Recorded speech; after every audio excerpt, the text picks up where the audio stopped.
Hi, I'm Christine, And I'm Taylor. and we're both school-based counselors with Rideauwood Addiction and Family Services, and today we're going to do a short video on understanding substance use. So before we go any further, I'm going to do a recap of what addiction is and kind of how it works.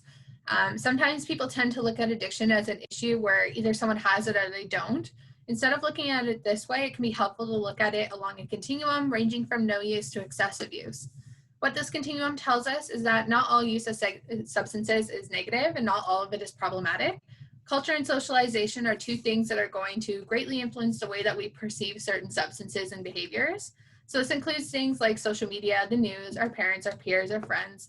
All these things are going to affect the way that we feel about certain things. A pretty good example of this would be the use of cannabis. For years, it was legal. It was looked down upon by people in the community, but recently it's been legalized, and we've seen a significant shift in our collective attitude towards it, and people don't see it as such a bad thing anymore.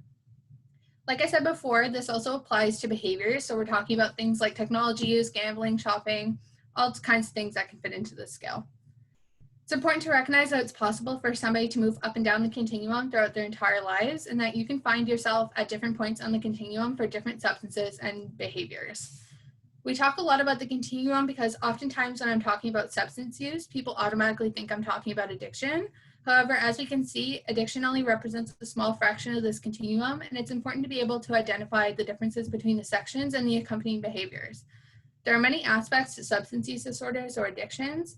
However, it's commonly understood that somebody who has a substance use disorder or an addiction is going to continue engaging in these behaviors or using these substances, despite the fact that it's causing them a lot of consequences, or the fact that they feel like they've lost control over their use.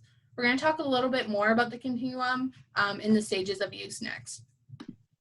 So I'm going to talk a little bit about the stages of use that are plotted along the continuum. The stages of use go a bit deeper and help us understand substance use a bit more by understanding pathways or patterns of substance use and helping people identify what can be problematic and what can't be. Of course, these stages of use aren't set in stone, and it doesn't mean that everyone that uses substances will follow them in a linear fashion. The first one, of course, is not using substances at all. The second stage of use is experimentation. Usually this is driven by curiosity, and at times it can be driven by peer pressure, but we consider 1 to 3 times as experimentation. So obviously people don't stay in this stage for very long. Either they're going to try it and jump back up into non-use and not use the substance anymore, or they might move further down the stages of use and go into regular use. We look at regular use as planned and controlled use of a substance. This could be people that use it recreationally or occasionally, so not very often. Maybe they're only using it in social settings or social events. Or it could also refer to people that use it even more regularly, which could be even daily. For example, people that drink wine or beer with dinner, but don't experience necessarily lots of consequences with their use. The fourth stage of use is problematic use. In this stage, the amounts of the substance being used is increasing, and the amount of control that someone has is decreasing.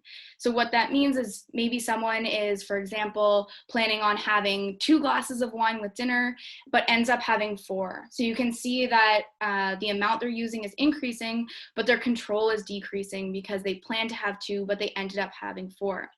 You're also going to see in this stage that people are experiencing more negative consequences, that might be experiencing more hangovers.